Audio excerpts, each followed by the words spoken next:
Bonjour. Alors aujourd'hui, je voulais vous faire réfléchir un petit peu.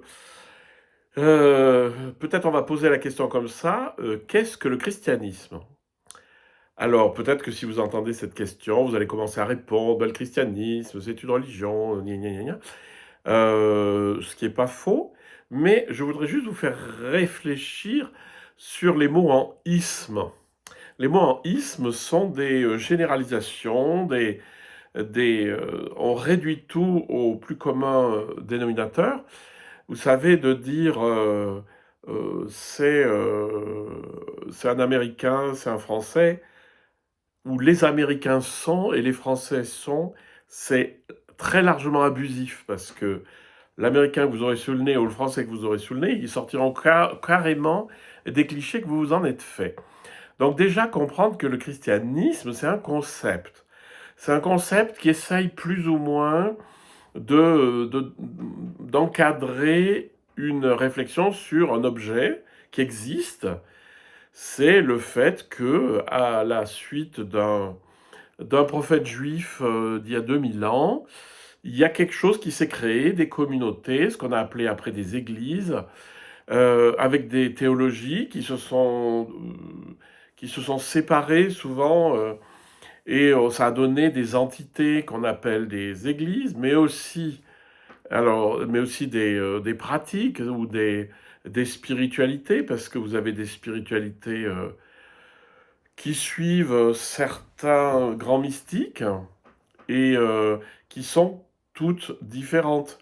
Et ce qu'il faut bien comprendre, c'est qu'on ne peut pas parler du christianisme comme ça à l'emporte-pièce, ou de dire les chrétiens sont.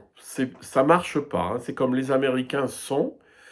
Si vous dites les Américains ne mangent que des hamburgers et boivent que du Coca-Cola, c'est certainement pas vrai. Voilà, et puis les Français avec leur baguette sous le bras et le béret, si vous en voyez, vous me le dites, parce que moi j'ai encore jamais vu un Français avec une baguette sous le bras et un béret sur la tête. C'est juste pour vous faire prendre conscience que on n'agissait pas avec des mots qui sont des concepts, qui sont des fourre-tout, parce que le christianisme, ça veut rien dire. Tu parles de quel christianisme, hein?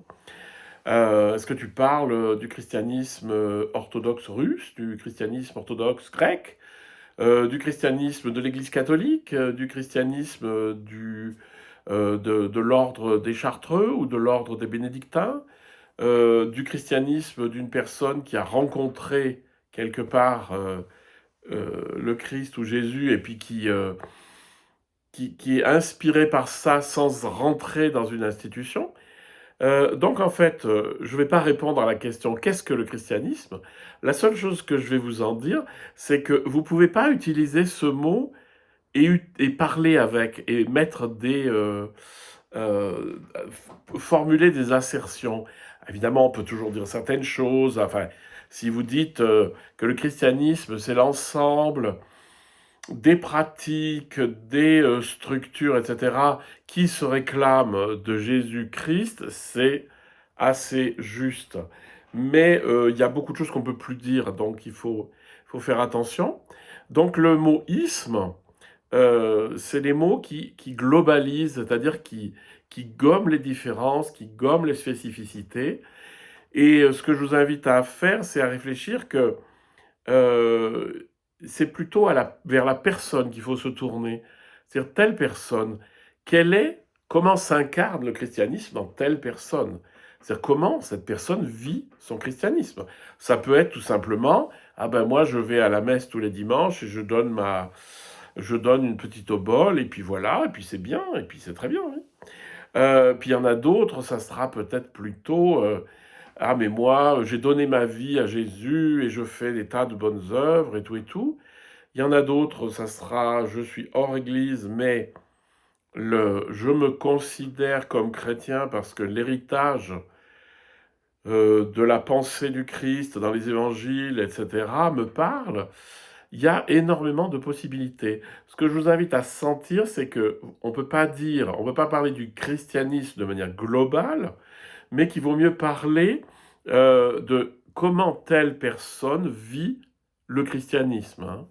Alors après, par contre, vous pouvez très bien aller dans, ben voilà, Une des formes, c'est, on va dire, l'Église protestante réformée de France, qui n'existe plus d'ailleurs, parce que ça a été uni avec les luthériens.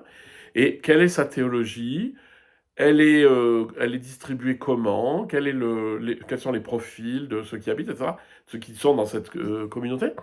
Ou le catholicisme, ou les Grecs orthodoxes, et il y en a plein, plein, plein d'églises très différentes, parce qu'en plus, ne vous leurrez pas, mais les églises chrétiennes ont des théologies très différentes, voire antagonistes.